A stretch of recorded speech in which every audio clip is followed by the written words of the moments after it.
So now that we saw that video, we have a really good idea of how these proteins work in real time to associate with DNA and result in this highly condensed state, which is the chromosome. But what I want you to keep in mind is that epigenetic proteins and other factors aren't just for building the chromosome. They are involved in condensing DNA and then unwinding it, and this has important effects for later on. And so let's talk about those effects.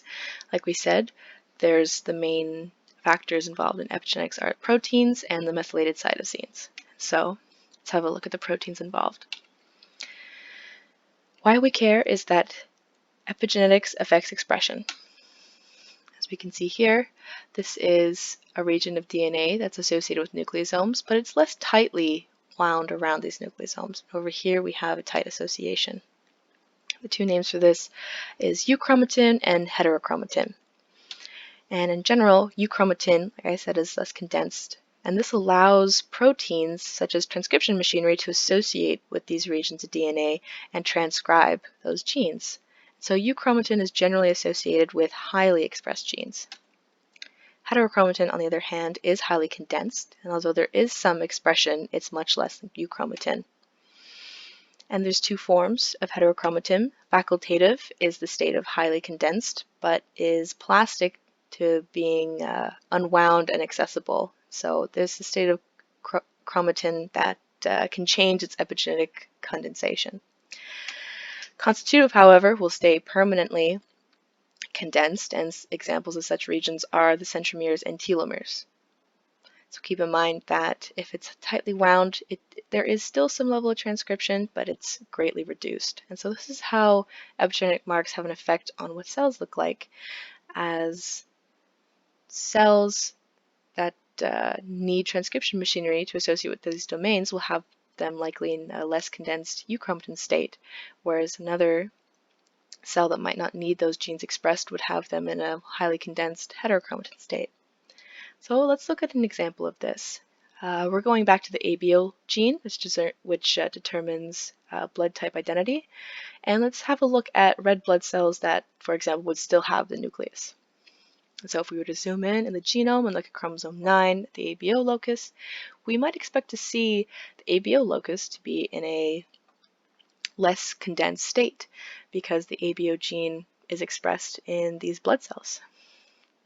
Now, if we looked at another tissue that would not express ABO, and just a quick note, back in our expression chapter, we said that even though the ABO gene is associated with blood, it could still be associated in tissues we wouldn't expect, such as the brain.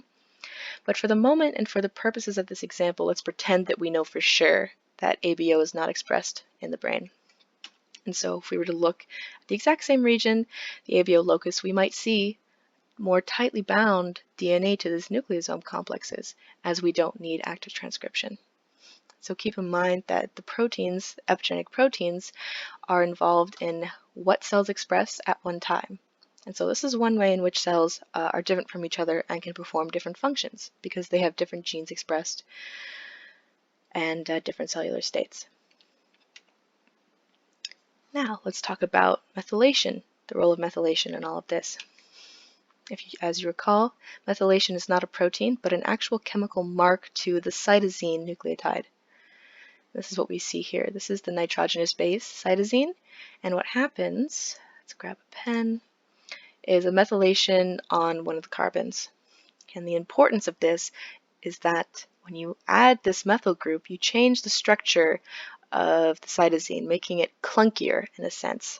And this is important because it changes the ability of DNA binding proteins to associate with this region. For example, a DNA binding protein will be looking for specific nucleotides to bind to. And the way it looks for those nucleotides is by having a very specific puzzle piece kind of domain.